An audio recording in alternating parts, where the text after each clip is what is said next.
El presidente ruso Vladimir Putin pone en pie de guerra a sus ciudadanos al decretar la movilización parcial de 300.000 reservistas rusos, medida que busca contrarrestar lo que califica de chantaje nuclear de la OTAN, que se propone destruir, dice, a Rusia. Las reacciones dentro de Rusia y también de la comunidad internacional nos han hecho esperar. Bienvenidos a esta nueva edición en DW Noticias. Soy Ana Plasencia en Berlín. Centenares de detenidos en Rusia en la protesta convocada por un movimiento pacifista contra la movilización parcial decretada por el presidente Vladimir Putin. Muchos buscan además la manera de salir del país. En su discurso ante la Asamblea General de Naciones Unidas, el presidente estadounidense Joe Biden calificó de irresponsables las amenazas nucleares de su homólogo ruso Putin. Biden alerta de tendencias preocupantes en el ámbito de proliferación nuclear, no solo por Rusia, sino también por las políticas de China, Corea del Norte o Irán. La Reserva Federal estadounidense sigue endureciendo su política monetaria, sube los tipos de interés, un 0,75% esta vez. La Fed no descarta nuevas alzas para tratar de controlar una inflación desbocada.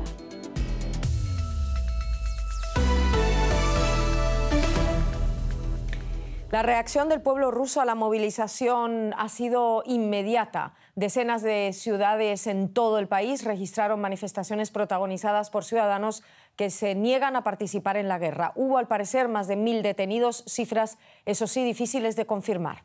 La protesta se desató tras el primer discurso de la nación del presidente Putin desde el comienzo de la guerra en Ucrania en febrero pasado. Putin ordenó la movilización de 300.000 reservistas para hacer frente a la contraofensiva ucraniana.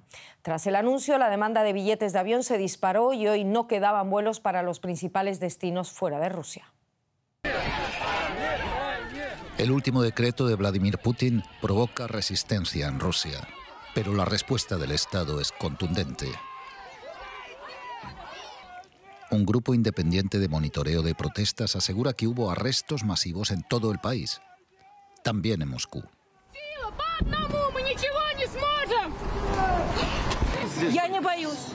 No tengo miedo, no le tengo miedo a nada. Lo más valioso que nos pueden quitar es la vida de nuestros hijos y no se la voy a entregar. Putin ha calificado esta movilización de urgente y necesaria. Acusó a Occidente de cruzar una línea al proporcionar armas sofisticadas a Ucrania.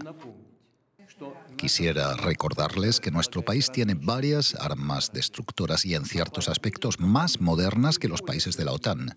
Si hay una amenaza a la integridad territorial de nuestro país para proteger a Rusia y a nuestra gente, vamos a utilizar todos los medios a nuestra disposición. Esto va completamente en serio.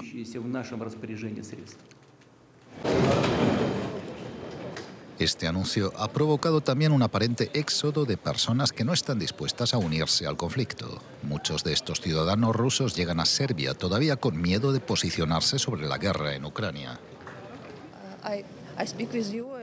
Mientras hablo con usted, tengo miedo. Mi gobierno, la policía pueden verlo. Y puedo tener problemas en mi país. Pero quiero libertad para Ucrania. Por favor, que alguien detenga a Putin. Los precios de los vuelos con salida desde Rusia se han disparado desde el discurso del presidente, pero se están vendiendo rápido. Rusia aumenta la presión sobre Ucrania. Conectamos con el periodista Ricardo Marquina en Moscú. Ricardo, ¿por qué moviliza Putin ahora a cientos de miles de reservistas y amaga con una respuesta militar? ¿Es una demostración de fuerza o un símbolo de debilidad? Bueno, evidentemente, buenas noches. Lo primero es que la operación militar especial ha fracasado. Rusia no ha podido reducir a Ucrania a través de una guerra convencional y tiene que recurrir ahora a la amenaza a la carta nuclear. ¿El porqué de estos reservistas? ¿Por qué esta movilización de momento parcial? Porque lo que más necesita Rusia en el frente son hombres. Los 150.000 que envió en un principio no han bastado para controlar un frente tan grande como el ucraniano, y lo que necesita, lo que más ha echado de menos durante todo este conflicto, ha sido precisamente infantería. Me pregunto qué reacciones están llegando de esa población rusa, de esos hombres. Llegan informaciones de manifestaciones, no sé dónde te encuentras, a lo mejor me puedas contar un poco más. Y también nos llegan informaciones de cientos de detenidos en este miércoles. Bueno, pues aquí, justo a apenas 200 metros, tengo una patrulla, varias patrullas de la policía. Hemos estado en la calle Arbat, en el centro de Moscú, donde se ha intentado manifestar los contrarios a la guerra. Han sido detenidos rápidamente por la policía, dispersados. No puedo darte una cifra porque es imposible, estoy justo en el medio, soy incapaz de decir cuánta gente ha sido detenida, pero hemos visto decenas de detenciones aquí solo en Moscú. La manifestación tampoco podría decir que ha sido muy grande o muy pequeña porque ha sido organizada de manera espontánea y ha habido diferentes puntos de la ciudad donde hemos visto a la gente salir a gritar no a la guerra.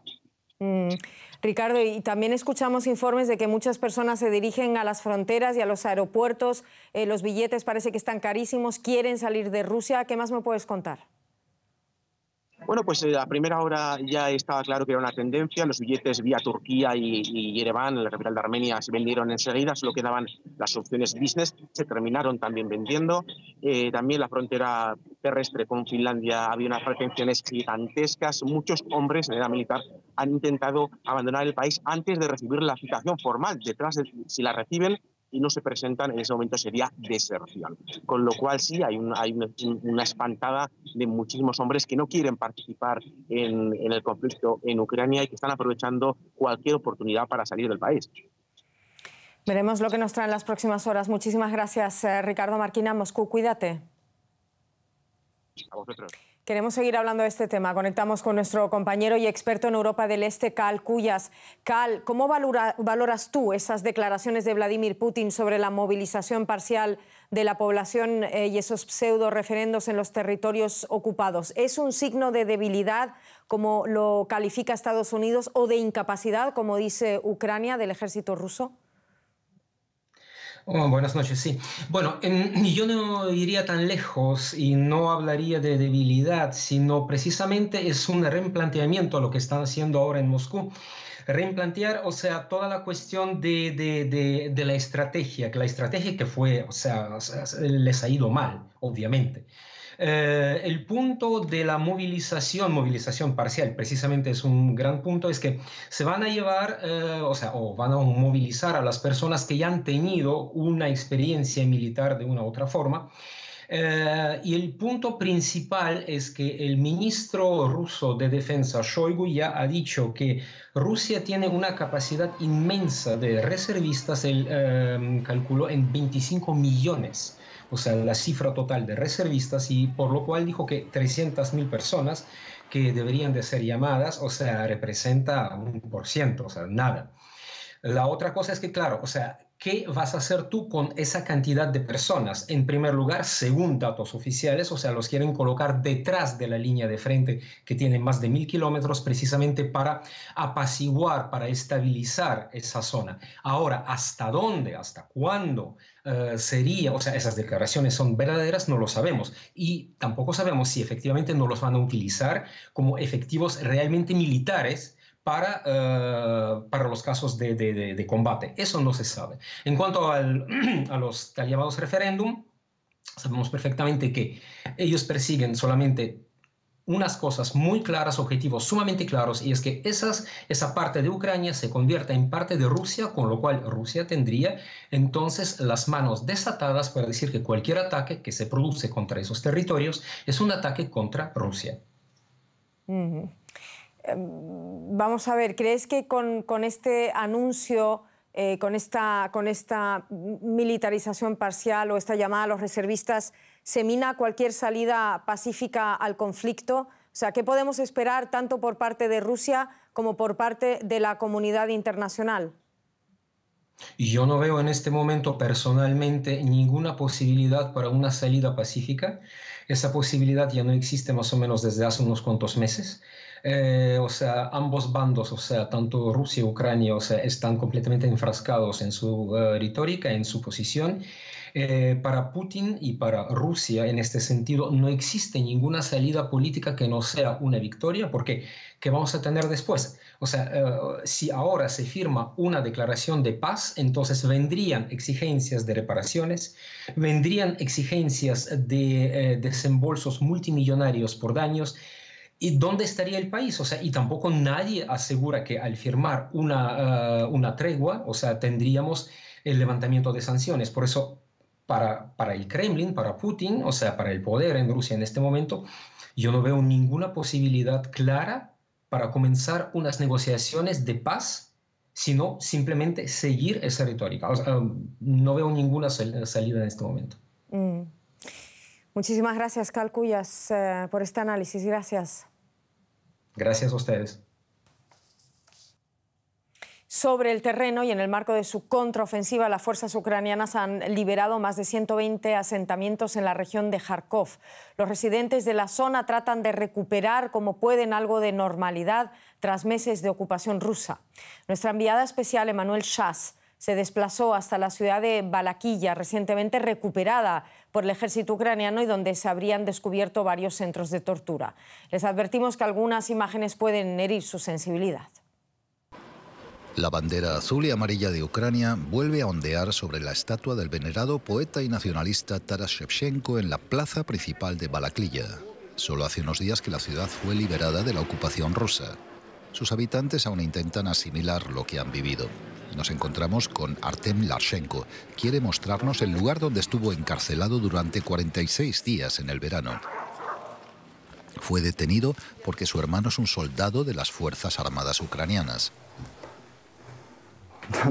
Esta es mi línea, 46 días. Cada trazo representa un día, solo para que no te pierdas en el tiempo.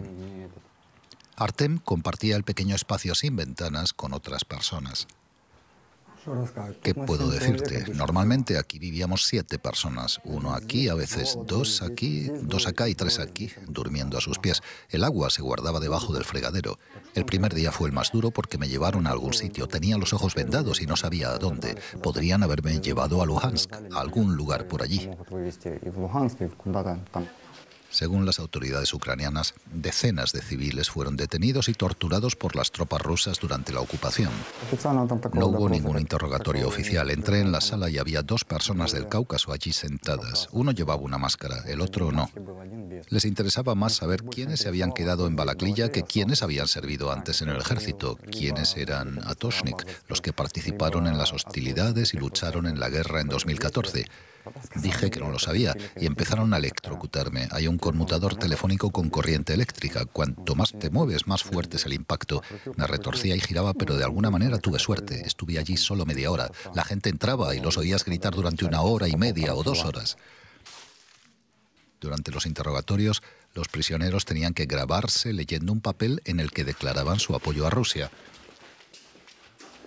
Los policías locales ucranianos se vieron impotentes tras la llegada de los rusos. Algunos huyeron o se escondieron, otros colaboraron, otros se unieron a la resistencia. Esta oficial accedió a hablar con nosotros, ocultando su identidad. Muchas personas fueron detenidas por ser pro-Ucrania y por cooperar con nosotros y pasar información. Algunos fueron retenidos y todavía no sabemos su paradero, y otros fueron devueltos una semana después. Todo dependía. No sé de qué. Tengo amigos que también fueron golpeados. Les rompieron costillas, manos, de todo. Al salir de la comisaría nos enteramos de que un soldado ruso estaba detenido allí. Las fuerzas ucranianas lo trasladaron poco después a un destino desconocido, sin facilitar más detalles. En la plaza principal de Balaklia, la gente se reúne bajo la bandera azul y amarilla, pero pasarán semanas, meses o incluso años hasta que todas las historias de la ocupación salgan a la luz. La reacción de Estados Unidos a esas últimas declaraciones del presidente ruso Vladimir Putin tampoco se hizo esperar. En su discurso ante la Asamblea General de la ONU, el presidente Joe Biden condenó la medida de Putin y el amago de respuesta nuclear. Lo hizo de la siguiente manera. Voy a hablar claro. Un miembro permanente de las Naciones Unidas ha invadido a su vecino y ha intentado borrar del mapa a un Estado soberano. Rusia ha violado descaradamente los principios fundamentales de la Carta de Naciones Unidas. Nada más importante que la clara prohibición de tomar el territorio del país vecino por la fuerza. El presidente estadounidense Joe Biden. La tensión en Ucrania y en ese anuncio de Putin de movilizar a reservistas centraron esa segunda jornada de intervenciones de presidentes ante la Asamblea General de la ONU, entre ellos también el de Ucrania, Volodymyr Zelensky. José Díaz Briceño en Washington. José, una esperada comparecencia, la de Volodymyr Zelensky. ¿Qué ha dicho y qué le pide a la ONU? Un enérgico mensaje de Volodymyr Zelensky a los miembros de Naciones Unidas, a quienes solicitó el apoyo diplomático, militar y financiero para hacer frente a las tropas rusas. Aseguró Zelensky en esta intervención videograbada y que inusualmente se transmitió ante la Asamblea General de Naciones Unidas en Nueva York que la neutralidad en este momento no es posible y que Rusia busca reagruparse en los territorios ocupados para lanzar una contraofensiva. El presidente ucraniano en su uniforme militar aseguró que existe un plan de paz propuesto por Ucrania que será circulado y que está basado en 5 puntos, incluyendo el castigo a los agresores rusos y que solo así podría iniciar cualquier tipo de negociación para lograr justamente un cese al fuego, pero que en este momento no es posible. El tema del castigo a los agresores es relevante porque Zelensky en esta intervención habló de distintas medidas como la cancelación de visas para turistas rusos que visiten distintos países del mundo, así como el buscar que a la propia Rusia se le quite el derecho de veto en el propio Consejo de Seguridad de Naciones Unidas, es decir, toda una batería de medidas para intentar romper el cerco que está buscando imponer Rusia a Ucrania en este momento y que dice se debe imponer todavía Occidente con medidas fuertes y que en este momento ningún país puede decirse ausente de una violación de los valores humanos cometidos por Rusia. Volodymyr Zelensky pronunciándose ante la Asamblea General de la ONU, nos lo cuenta José Díaz Briceño en Washington. Gracias, José. Y abrimos ya la economía con Rosa Casals y una jugosa subida de los tipos de interés en Estados Unidos. Rosa. Así es. Este miércoles todas las miradas, de hecho, estaban ya pendientes del Banco Central de Estados Unidos. La Reserva Federal anunció una nueva subida de las tasas de interés de 75 puntos básicos y las sitúa en el nivel más alto en 14 años. Se trata del 5º aumento desde marzo y no será el último. El presidente de la Fed, Jerome Powell, anticipó que habrá más aumentos de tipos en el futuro hasta que la elevada inflación, la peor en 4 décadas, esté controlada. También advirtió que el crecimiento del PIB será casi nulo en 2022. El alza de las tasas se hace eco de un aumento de los tipos de interés por parte del Banco Central Europeo a principios de este mes. También en la eurozona se esperan más subidas. La Reserva Federal estadounidense mueve ficha. Analizamos este nuevo paso con nuestra compañera en la Bolsa de Nueva York. Ana Nieto, muy buenas tardes. Una medida que ya se esperaba. ¿Qué ha dicho el presidente de la Fed, Jerome Powell, tras subir las tasas? Hola, perdona, Rosa. Sí, lo primero que ha dicho el presidente de la Reserva Federal, Jay Powell, es que su primer cometido y el único cometido que tiene sobre encima de la mesa es rebajar la tasa de inflación al 2%. Y así ha justificado subir las tasas de interés hasta el 3,25%. De hecho, ya es la mayor subida de tasas desde los años 80. Tenemos que recordar que en marzo estaban al 0,25. Y como dices, van a seguir subiendo. En las 2 siguientes reuniones que quedan para finalizar este año va a subirse también un punto entero por ciento para acabar en el 4,25%. Tampoco se va a quedar ahí. Para el año 2023 puede seguir subiendo hasta el 4,75% porque el presidente de la Reserva Federal cree que la inflación está siendo muy persistente. De hecho, no se piensa que se puedan empezar a bajar las tasas hasta el año finales de 2024-2025. Powell es consciente de que muchas de las presiones inflacionistas vienen de factores exógenos como los efectos del COVID sobre la cadena de proveedores y la guerra de Ucrania, pero también considera que el mercado laboral en Estados Unidos sigue siendo muy fuerte y hay mucha presión en los salarios. No obstante, el presidente de la Fed dice que el desempleo va a subir y con ello la presión de los salarios bajará hasta el 4,4% y rebaja hasta el 0,2% la perspectiva de PIB. Esperan que acabe el año con una inflación del 5,3%, todavía muy lejos de su objetivo. Bueno, Ana, ¿y cómo afectará concretamente esta subida de tipos a los estadounidenses? Esta subida de tipos es la que se hace a las tasas de interés que utilizan los bancos en los préstamos entre ellos mismos. Por lo tanto, termina yendo a las tasas de interés de todos los préstamos y las tasas de los ahorros de distinta manera. Van a subir seguramente e inmediatamente las tasas de interés de las tarjetas de crédito, que ya están alrededor del 18%. Van a subir los préstamos para coches, para comprar coches. Van a subir todos los préstamos relacionados con la vivienda, como los préstamos en los que se utilizan los avales de la vivienda. Y también van a subir más todavía los tipos hipotecarios que están siguiendo al bono de 10 años. Este bono otra vez se ha vuelto a disparar. Hoy en los mercados la noticia de la subida de tipos de interés se ha recibido con subida en los bonos y con bajada en las acciones. Vaya que tendrán que apretarse todavía más el cinturón los ciudadanos. Muchas gracias por este análisis, Ana Nieto.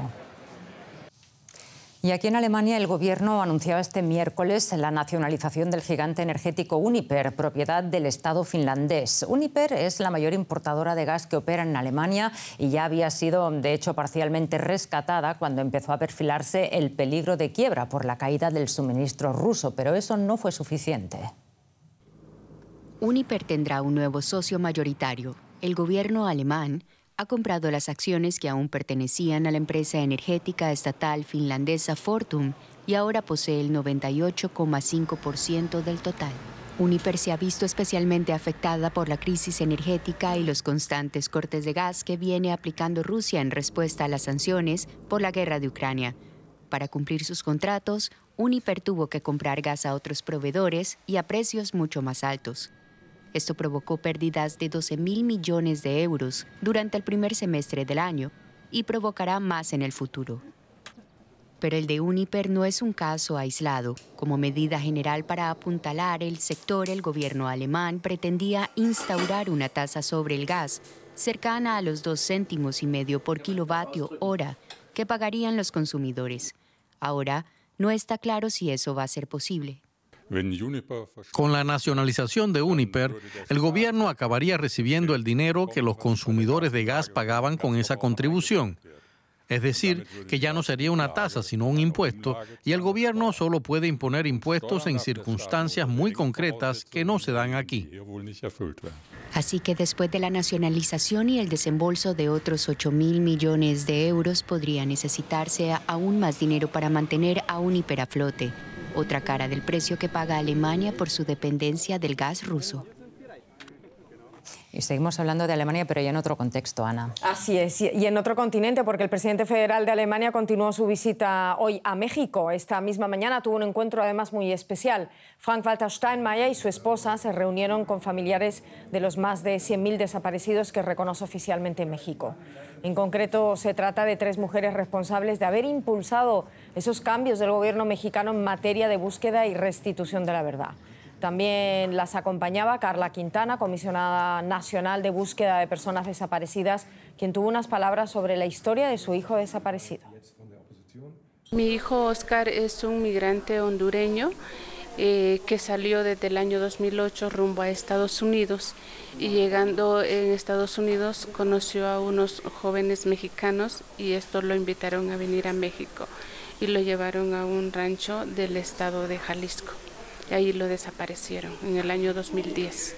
Yo espero que el presidente de Alemania intervenga para que se agilice la búsqueda de nuestros familiares desaparecidos, para que haya castigo para los responsables de estas desapariciones, porque mientras no se castiguen a los responsables, no se van a detener las desapariciones. Nuestro enviado especial Julio Canto Ortiz nos trae las claves de esa visita, sobre todo en materia de desapariciones, de esa visita de Steinmeier a México. Vamos a escucharle. Termina en Guadalajara la visita de 2 días del presidente federal de Alemania, Frank-Walter Steinmeier, a México. Una visita marcada, por supuesto, por la larga reunión, más allá de lo previsto en la agenda, con su homólogo Andrés Manuel López Obrador, por los encuentros con el sector económico, teniendo en cuenta la importancia comercial de México en las relaciones con Alemania, pero también marcado por la oportunidad que ha tenido Steinmeier esta misma mañana de ver con sus propios ojos el dolor de los familiares de los desaparecidos. Un encuentro con los familiares, que no ha pasado desapercibido por el presidente Steinmeier y por su esposa, que han visto la emoción, el testimonio de las 3 mujeres con las que se han encontrado, y un encuentro además que no ha conseguido disipar las dudas que hay sobre si el gobierno de Andrés Manuel López Obrador está haciendo todo lo necesario para evitar que estas desapariciones se sigan produciendo, o si realmente bajo el gobierno de AMLO y de Morena se van a seguir repitiendo. Nuestro enviado especial Julio Canto Ortiz, acompañando a Steinmeier en esa visita a México. Y a continuación damos paso a otras noticias que también queremos destacar. La fiscal general de Nueva York demandó al expresidente de Estados Unidos, Donald Trump, a su empresa, a la organización Trump y a 3 de sus hijos adultos por fraude fiscal. Letitia James sostiene que hincharon el patrimonio familiar neto en miles de millones de dólares para enriquecerse ilícitamente y conseguir condiciones de préstamo favorables. La Fiscalía busca una compensación de 250 millones de dólares y un veto a los negocios del emporio Trump. La policía alemana registró una veintena de propiedades en 4 estados diferentes del país del oligarca ruso Alisher Usmanov y de otras 4 personas. Son sospechosos de evasión fiscal y de infringir sanciones de la Unión Europea. Usmanov, uno de los magnates más ricos del país, es además muy cercano al presidente Vladimir Putin. Continúan las protestas en Irán después de que Masha Amini, una mujer de 22 años, muriera mientras estaba detenida por la policía responsable de hacer cumplir a las mujeres el estricto código de vestimenta de la República Islámica. Organizaciones pro derechos humanos afirman que al menos 7 personas han muerto en enfrentamientos con las fuerzas de seguridad. El tenista suizo Roger Federer confirmó que el viernes disputará su último partido como profesional en Londres. Federer, de 41 años de edad, reveló la semana pasada su intención de retirarse coincidiendo con el partido por equipos de la Laver Cup. Ganador de 20 títulos individuales de Grand Slam, Federer está considerado como uno de los mejores deportistas de todos los tiempos. Solo jugará en dobles, ha dicho, y ha expresado su deseo de formar dupla con su mayor rival, el español Rafael Nadal. Siempre que competimos hemos tenido un gran respeto mutuo por nuestras familias y nuestros equipos. Siempre nos hemos llevado realmente bien. Con las carreras que ambos hemos tenido, poder cruzar la red y tener una buena amistad es un buen mensaje, no solo para el tenis, sino para el deporte y la vida en general. Por este motivo creo que sería lindo. No sé si sucederá, pero obviamente podría ser especial, un momento especial.